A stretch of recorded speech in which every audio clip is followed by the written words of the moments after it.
오늘 우리가 나눌 하나님의 말씀은 누가복음 24장 41절부터 53절까지의 말씀입니다. 누가복음 24장 41절부터 53절까지의 말씀입니다. 저희가 가진 성경은 신약성경 141쪽에 있습니다. 제가 읽고 여러분들이 읽고 마지막 절을 함께 읽으며 교독하도록 하겠습니다. 제가 한번 먼저 읽어보겠습니다. 그들이 너무 기쁨으로 아직도 믿지 못하고 놀랍게 여길 때에 이르시되 여기 무슨 먹을 것이 있느냐 하시니 받으사 그 앞에서 잡수시더라.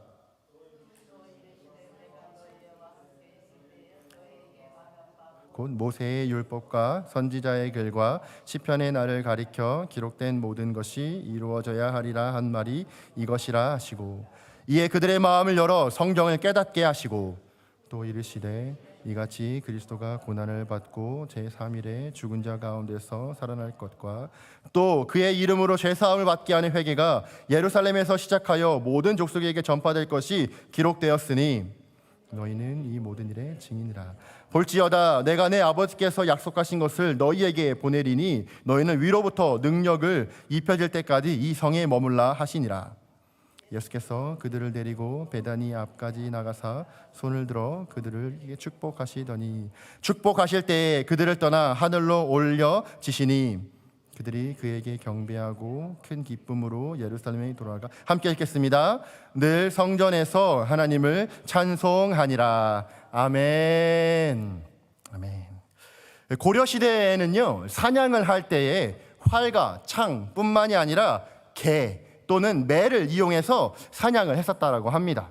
이 매 사냥이 유행을 하면서 사냥용 매들이 굉장히 많이 생기게 되었는데요. 그래서 매가 뒤바뀌거나 매를 훔쳐가는 일들이 종종 발생하게 되었다라고 합니다. 그래서 매의 꼬리에다가 이름표를 달아두는 것이 관습처럼 생기게 됐는데요. 그 이름표를 시치미라고 합니다.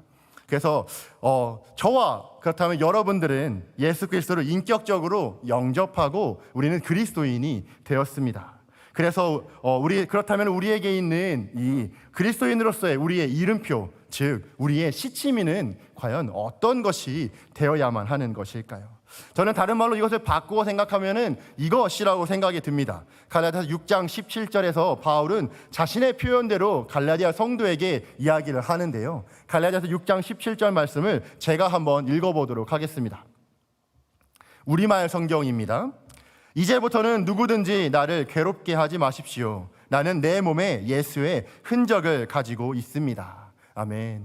그리스도인으로서의 우리의 시침이, 우리의 이름표는 과연 무엇입니까? 바울의 표현대로라면은 우리에게도 예수의 흔적을 우리는 가지고 있습니다. 그 흔적은 바로 예수 그리스도의 죽으심 그리고 부활하심, 즉 복음이 우리의 시침이, 우리의 이름표가 되어야 할 것입니다.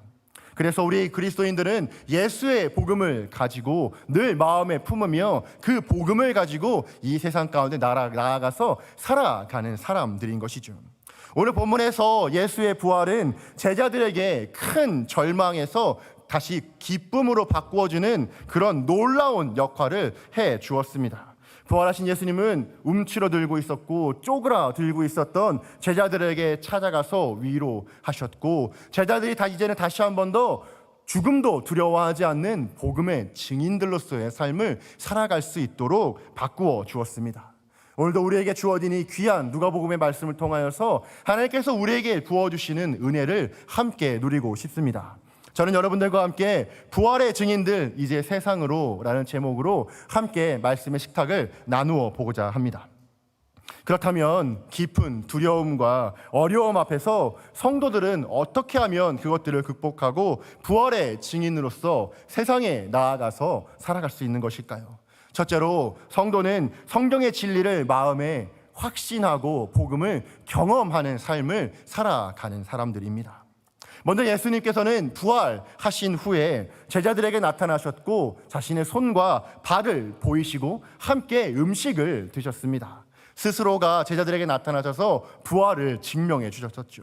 그러나 그것만으로는 충분하지는 않았습니다. 눈으로 보고 손으로 만져보았기에 믿는 믿음, 즉 눈으로 보이는 기적만으로 인해서 갖게 된 믿음에는 그 한계가 분명히 있기 때문입니다. 그렇기에 예수께서는 오직 말씀으로 채워지는, 말씀으로 우리에게 주어질 때 흔들리지 않는 믿음을 위해서 예수님은 오늘 제자들에게 성경 말씀을 가르쳐 주시고 또한 열어 주시는 것을 우리는 보게 됩니다. 오늘 보면 44절과 45절 말씀을 함께 읽도록 하겠습니다. 여러분들이 44절을 읽어봐 주시겠습니까? 제가 45절 말씀을 읽어보도록 하겠습니다. 시작.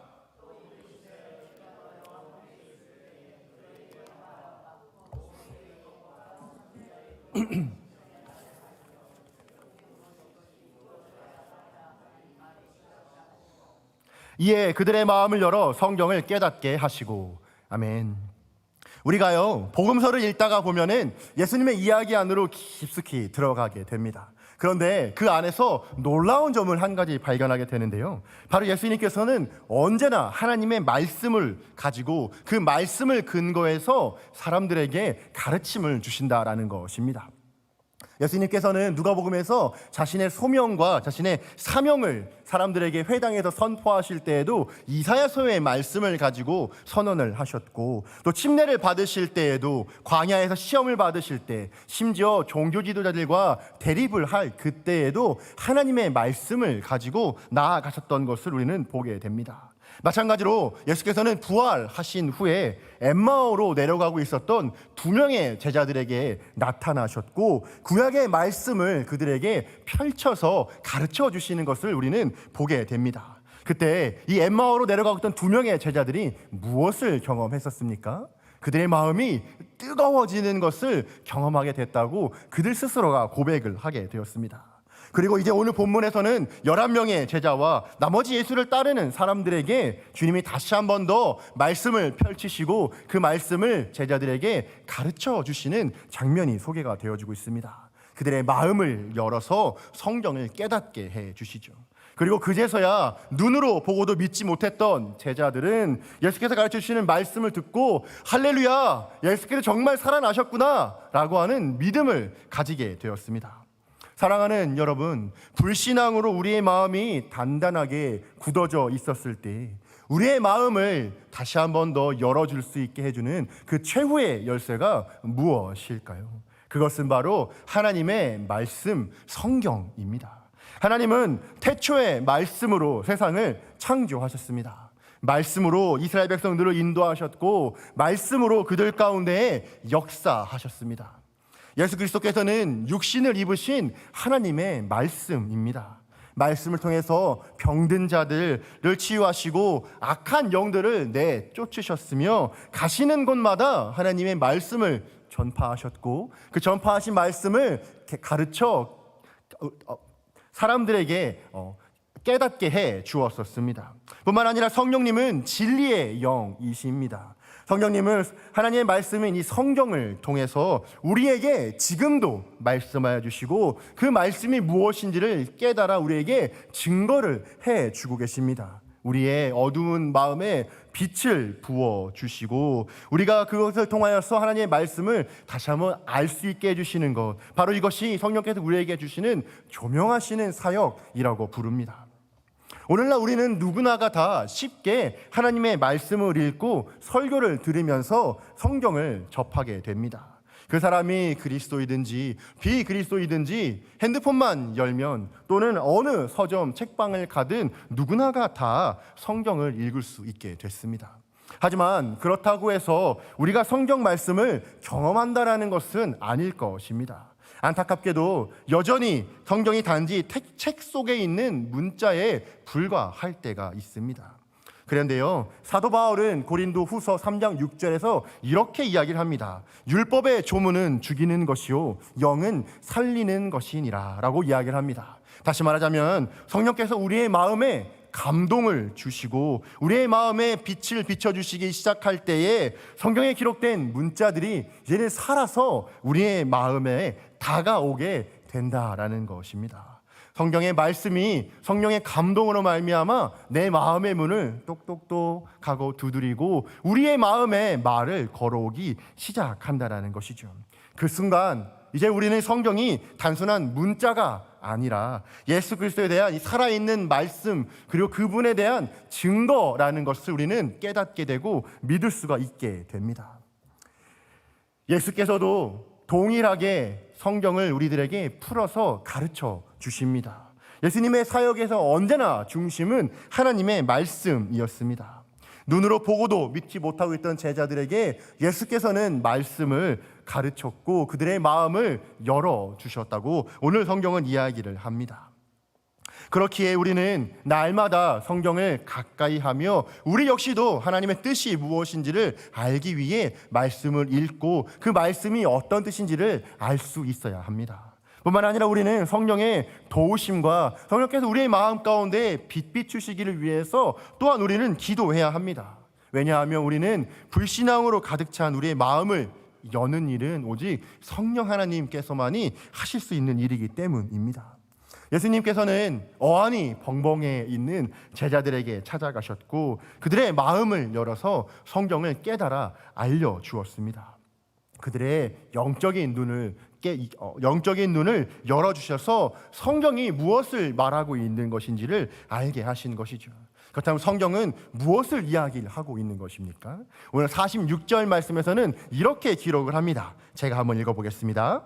또 이르시되 이같이 그리스도가 고난을 받고 제3일에 죽은 자 가운데서 살아날 것과. 아멘. 성경에 있는 모든 것들은 예수 그리스도를 가리키고 있습니다. 성경이 깨달아지자 제자들은 이제 예수께서 고난받으시고 십자가에서 죽으셨고 이제는 부활하셨다는 것을 그들은 믿게 되었습니다. 말씀이 살아 움직여서 제자들의 마음을 감동케 한 것이죠.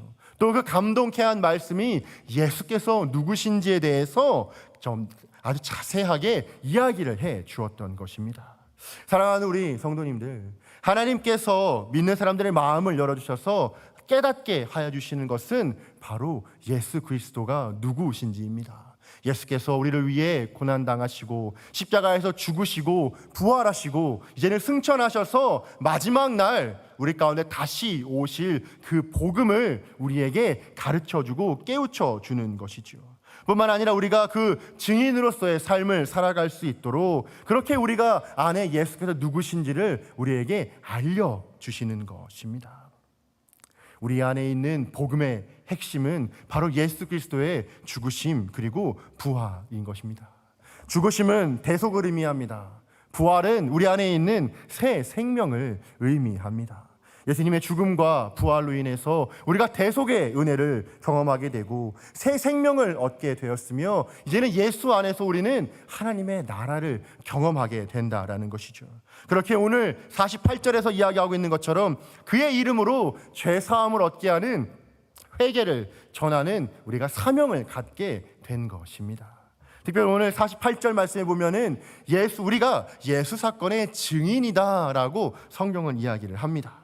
우리가 단지 복음을 소유하고 내가 믿고 구원받은 것으로 만족해하는 삶을 살고 있다면 우리의 신앙은 온전하다고 이야기할 수는 없을 것입니다.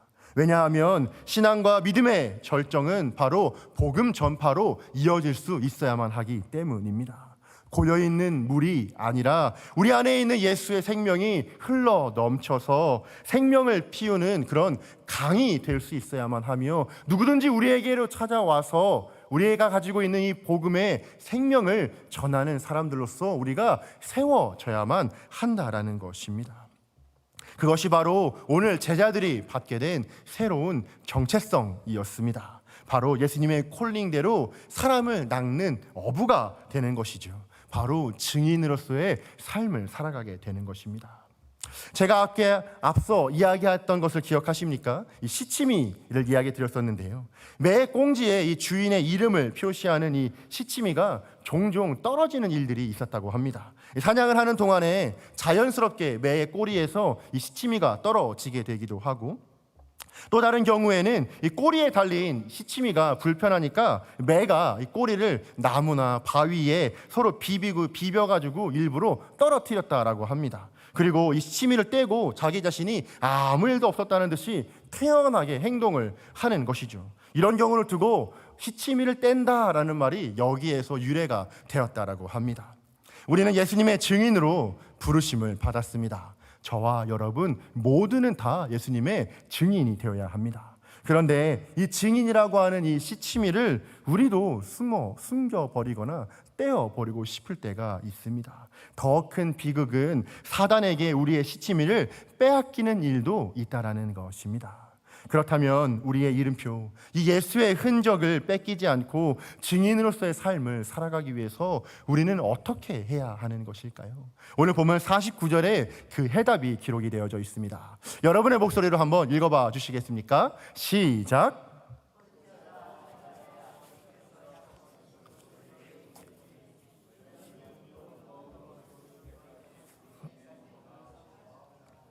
아멘. 저와 여러분은 이 진리, 복음의 진리인 예수 그리스도를 전하는 증인으로서의 사명을 받았습니다. 따라서 우리는 그것에 마땅한 증인으로서의 삶을 살아가야 합니다. 어떻게 우리는 그렇게 살아갈 수가 있을까요? 바로 위에로부터 내려오는 우리 그 제자들에게 임했었던 그 능력, 바로 보혜사 성령 하나님이 답이었습니다.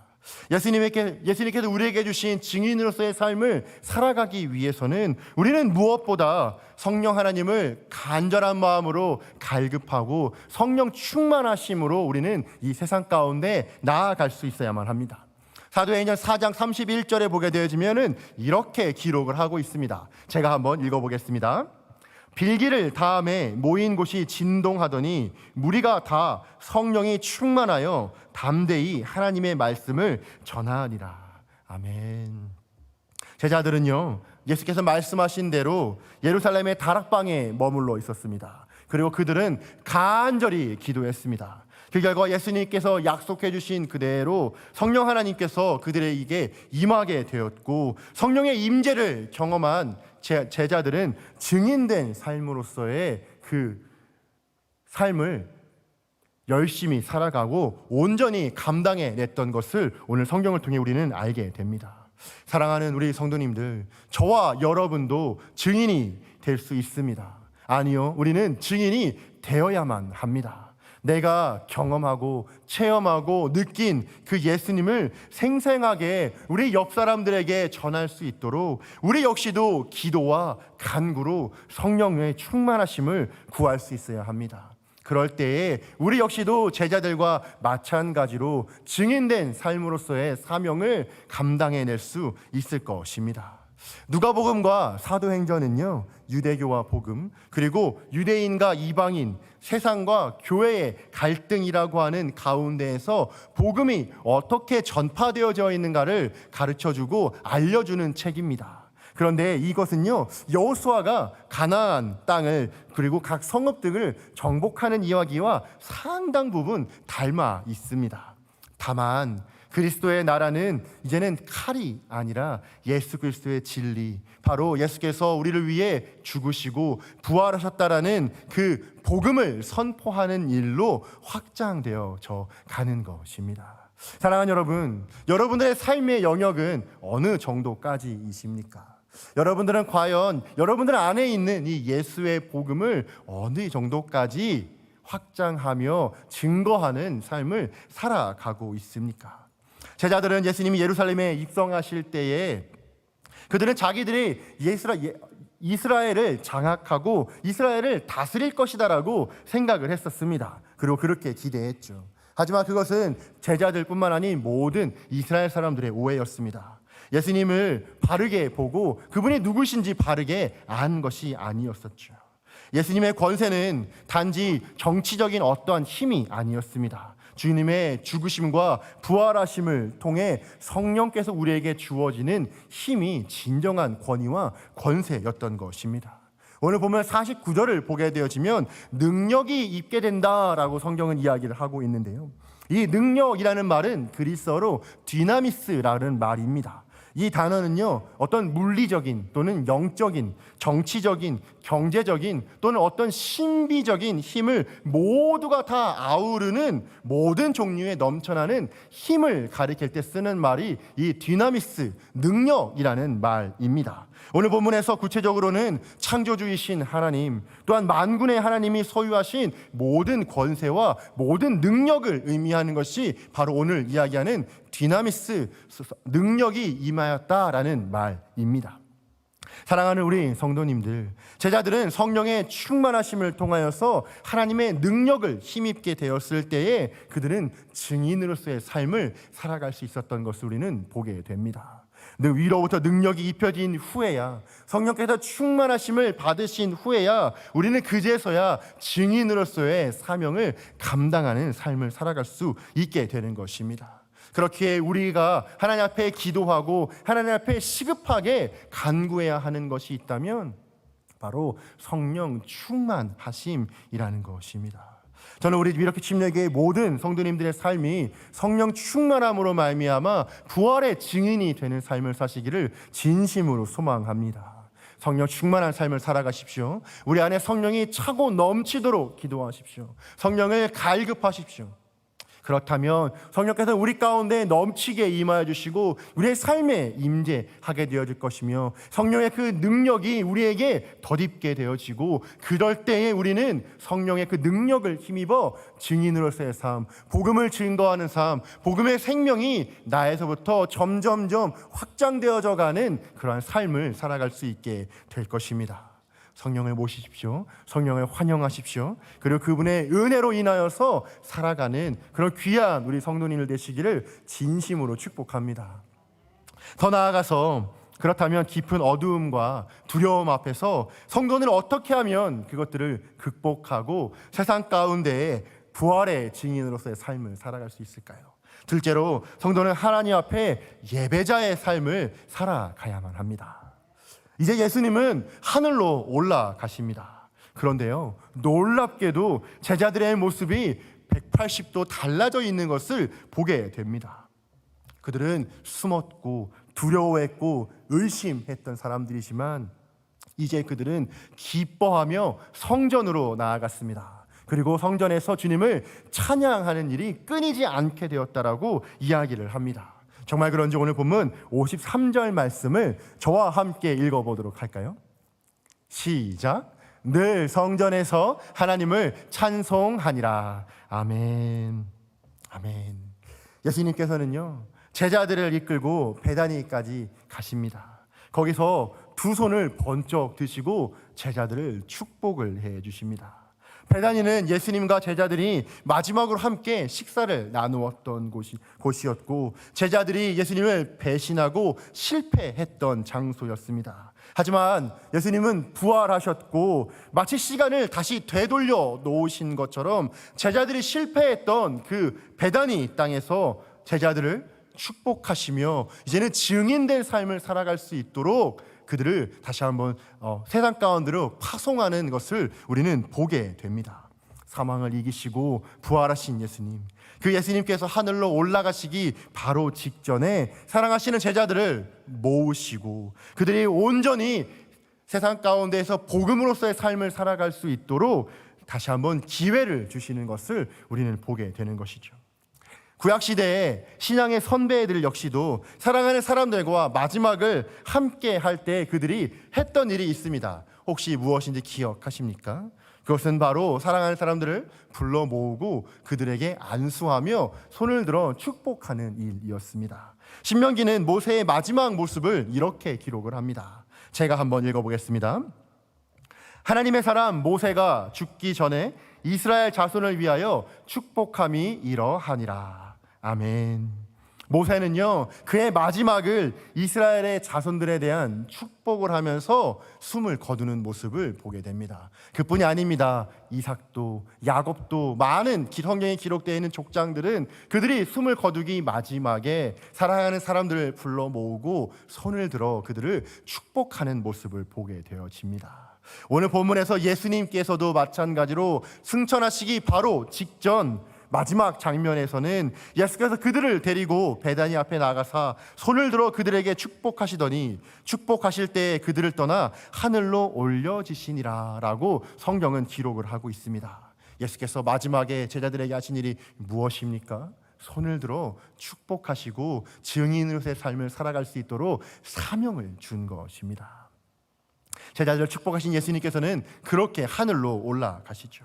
그리고 예수께서 떠나신 후에 제자들의 모습은 이제는 사뭇 달라지게 됩니다. 예수께서 붙잡히시던 날 밤 그들은 두려움에 떨고 있었고, 예수께서 십자가에 못 박히시는 날 그들은 모두가 다 예수를 떠났습니다. 그리고 예수께서 장사 지내셨을 때 그들은 두려움에 떨고 있었고, 어떤 이들은 다시 어부로서의 삶을 살아간 이들도 있었습니다.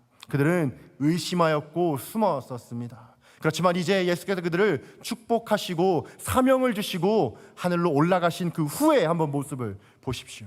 이제 그들의 모습은 전혀 달라지게 되었고 기쁨이 충만하게 되었고, 예수께서 말씀하신 그대로 예루살렘에 다시 돌아가서 성전에서 찬양하며 다락방에서 기도하는 그들의 모습을 우리는 보게 됩니다. 사랑하는 우리 성도님들, 저는 오늘 말씀을 묵상하면서 한 가지 영적인 원리를 발견하게 되었습니다. 그것은 우리가 예수께서 주신 사명을 이루는 삶을 살아가기 위해서는 반드시 예배자의 삶을 우리가 살아가야 한다라는 것입니다. 정말 놀랍게도 하늘로 올라가신 예수께서 축복과 사명을 받든 제자들이 가장 처음 한 일이 무엇이라고 오늘 성경은 이야기를 하고 있습니까?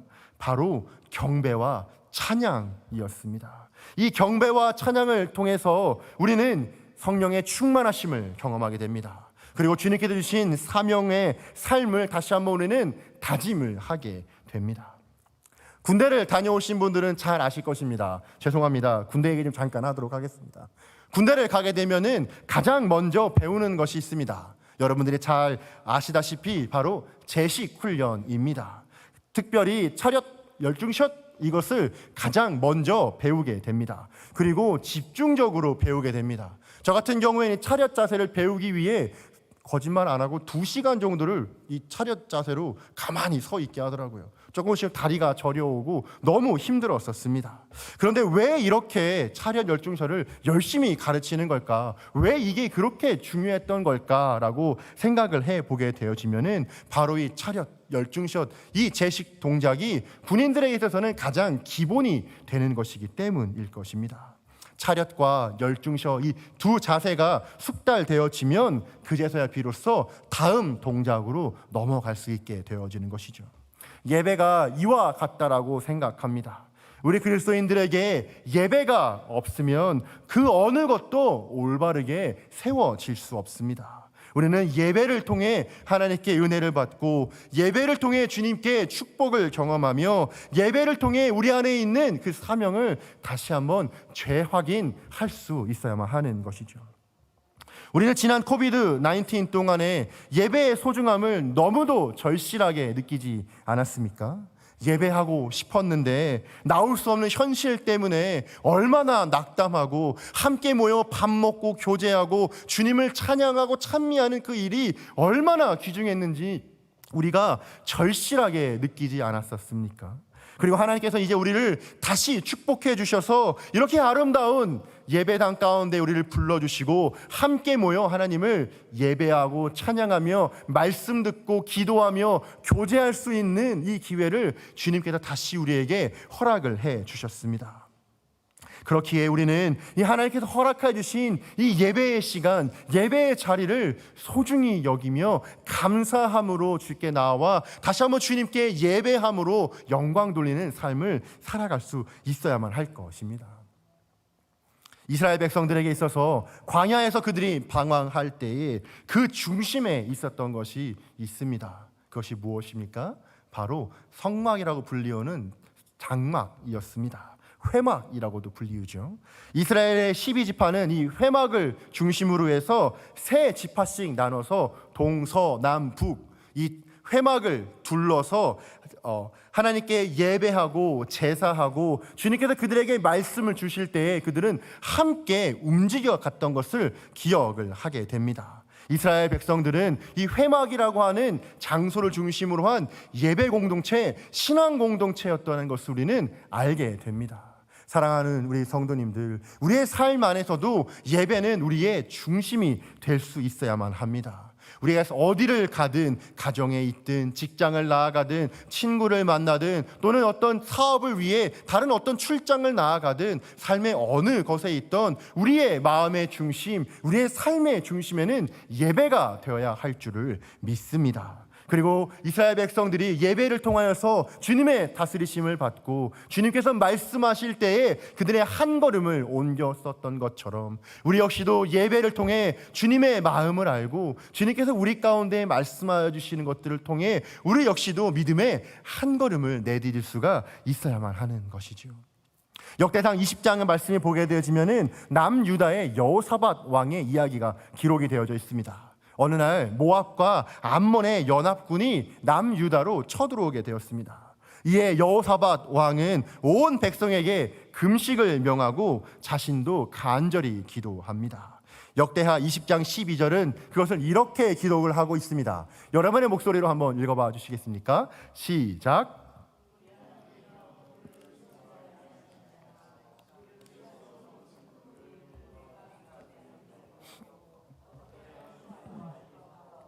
오직 주만 바라보나이다 하고. 아멘. 전쟁이 나왔는데 금식을 한다니요, 이것은 말도 안 되는 일입니다. 전쟁을 하는데 기도라니요, 이것은 상식적으로 이해가 되지 않습니다. 그런데요, 여호사밧 왕은 군대 앞에 예복을 입은 제사장을 배치하고 하나님을 찬양을 하게 합니다. 그리고 그렇게 전쟁에 임하게 되죠. 그러자 결국 적들은 이 여호와의 능력으로 인하여서 여호와의 복병에 의해 다 진멸되고 이스라엘은 정말 놀랍게도 대승을 거두게 됩니다. 이 전쟁은 한마디로 그들이 가지고 있는 힘과 능력이 아니었고 하나님 앞에 드리는 경배와 찬양, 즉 예배가 그들에 있어서 승리의 원동력이었고 열쇠가 되었던 것입니다. 사랑하는 우리 성도님들, 우리는 예배하는 사람으로 부름을 받았습니다. 예배는 우리 성도들에게 있어서 거룩한 특권이며 책임인 줄을 믿습니다. 예배하는 삶은 우리를 하나님을 경험하게 하는 삶으로 인도해 주며 우리를 승리하는 인생으로 이끌어 줍니다. 오늘 제자들의 모습을 한번 바라봐 보십시오.